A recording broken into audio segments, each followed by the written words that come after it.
easy go.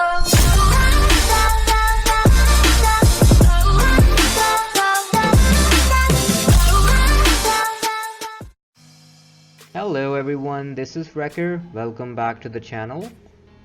Today I'm bringing you guys a PVP SMG Bleed Build. Now before we get in, I would like to mention that not only this build has bleed effect damage, but we do have 60% critical hit chance. So yes, we are outputting insane amount of damage, but not only that, I have made sure that we do have a decent amount of survivability as well, and we are sitting at over 400k armor. So basically we are getting everything within the same build: damage, survivability, and skill power as well, which I will show you in a bit. So let's get started. So this is the build, everyone. To give you a general stat, we are sitting at 404.4k armor, 58.6k health. We have a 7 offensive, 11 defensive, and 3 utility. Now for the guns, I am using an MP5 because as of this moment, this is the hardest hitting SMG. For the talents, now this particular talent, Sadist, is a must-have if you're running a bleed build. It gives you an additional 30% weapon damage to bleeding enemies. After 3 kills, applies bleed to the next enemy you hit. Now for the secondary talent, I'm using Allegro to gain some more some additional rate of fire, but this is personal preference. You can run extra if you like. For the bottom one, luckily I did have protected reload already on this gun, but it depends what gun and what talents do you have on your weapon, so it depends. As for the secondary, I'm using the chatterbox obviously for the bottom talent, which gives us an additional rate of fire for a little bit of time. Now these stats, I believe these are for PvE, 15% for 10 seconds. I think it's a bit low for the PvP, but I'm not sure entirely. Anyhow, for the sidearm, I'm running a D50, obviously for the bottom talent, and in my case I'm running in rhythm because it does help you refreshing your skills quite often. Now for the gear pieces, I'm running a Hollow Man mask because this, I believe, is a must-have, especially in TU6, since everyone is running special effect builds. So this is a must-have if you have it. Now I would like to mention that I checked a few hours ago and it is available at the Thieves Den vendor. So make sure you guys go to the DZ and pick it up while you can. Again, being a YAL gear, by default we're getting 10% hazard protection. I have rolled 56% hazard protection on it, and we do have 5% crit hit chance. For the talents, we're running perfectly insulated, which gives us an additional 50. So for me, I think I'm sitting at 116, but you only need 100. This is an overkill, so it depends what pieces you have. But again, you only need 100% hazard protection, not more than that. The second piece, I'm running an Alps Summit chest. It comes with 2 blues. It has 11,707 raw armor, and I have rolled 25% total armor on it. For the talents, I'm running Bloodsucker, which works real well for this particular build, but you can run any other talent which you like maybe Berserk or something else, but since we are running 11 blues, Bloodsucker is a good match. Now this chest piece does come with 3 mod slots, 2 blues, 1 yellows, which you can stack with your best mods. Now for the yellow, we don't need any skill power because the only skill power that we need is for our bleed hive, which we will get from our specialization by default. So we don't need any yellows, but this is what I have, so I just stack everything up with the best mods which I have. So for me, I have stacked with 5% reload speed, but then again you can stack it with maybe explosive resistance or any other mod that you may see fit. Now on to the second piece. We are running a Sokolov holster. It gives us two reds and one yellow. I have rolled 15% critical hit chance, and it has 279 skill power and 3.5% crit hit damage. As for the talents, I'm running surgical. It gives us plus 10% critical hit chance. On to the next piece, we are running a Gila Guard backpack, which gives us 2 blues, 1 red. We're running 14,860 health, 3% weapon damage, which is not a lot. I wish I could have higher than this, but this is the best that I have on this particular piece. I have rolled 20.5% total armor. For the talents, I'm running hardened and efficient, which works quite well with this particular one. It gives us an additional 15% armor, and yes, efficient is always the way to go, because yes, you will use armor kits and it will help you a lot.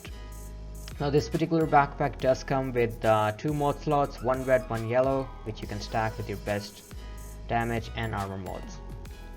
Now on to the next piece. I am running a named gloves, which I would recommend that you must get, because it will give you an advantage over other people, because it does come with perfectly wicked, and it gives you plus 20% weapon damage for 20 seconds. I believe the normal one has 15%, and this is easy to get. Actually, it is not dark zone exclusive.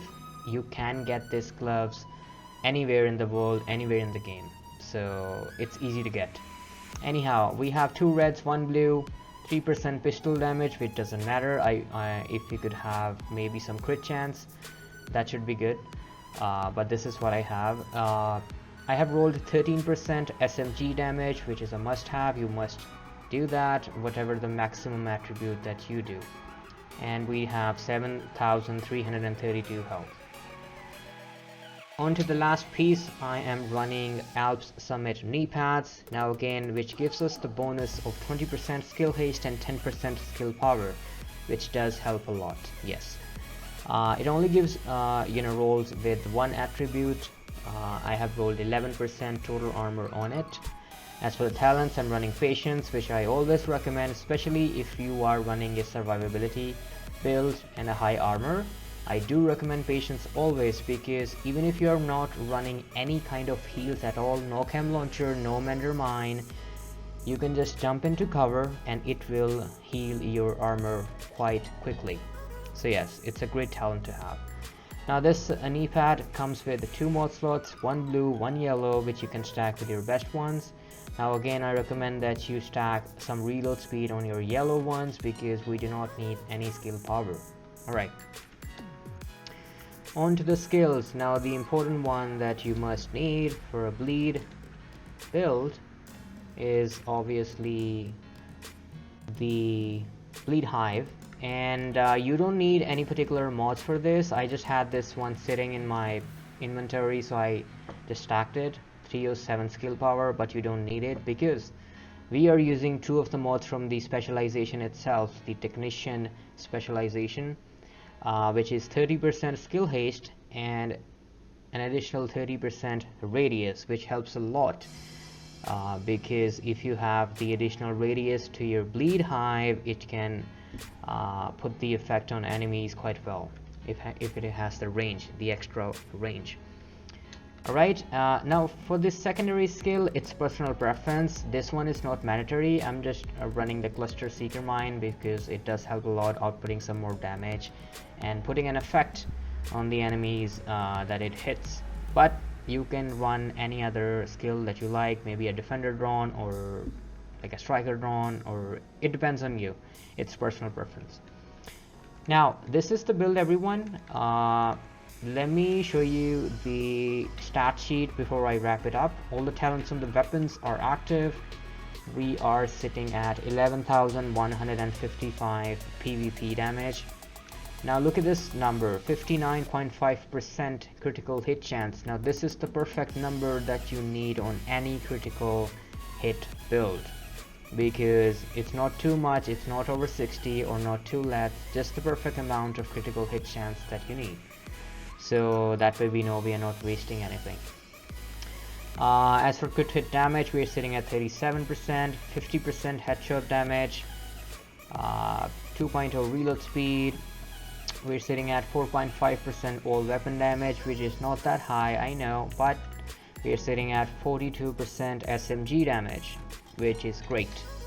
Now these two are only the raw numbers which you're getting from your gear. The additional ones you will get after putting on the status effect, the bleed ones, the additional 30 from your weapon and the 20% from your gloves. That's additional. Now if we go further down, all the talents on the gear pieces are active. Again, we are sitting at 404, 438 armor, 58, 565 health, 33, 675 health regeneration. And the last thing is we're sitting at 116 hazard protection. Again, this is an overkill, you only need 100%.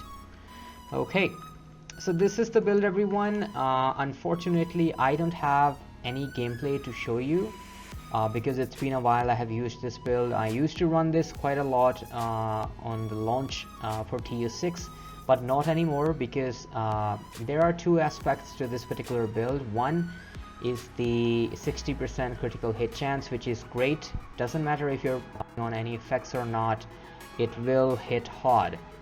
The second aspect is the bleed effect. Now that's situational. You have to make sure your enemy is on bleed before you gain any additional damage from your weapon or your gear piece. So I love to run this particular build in the beginning, but not anymore, because that's quite situational for me. I like to depend on my weapons and talents to perform well in PvP, and not just to sit in cover and make your skills do all the work. Wait for people, or wait for your skills to put enemies on bleed and then start hitting them. That's not just my style. But the thing is, I have been using this build. It works great, but also one other thing is that I'm putting it out there, so if anyone wants to make a build which does have critical hit chance maxed out, bleed damage, and also has over 400k armor all in one particular build, this is the blueprint for you. So you can obviously you can copy or get the same pieces exactly, but then again, this is just a blueprint to help you out make your own build. So this is it, everyone. I hope you liked the video. Please hit subscribe, and I'll see you in the next one. Thank you.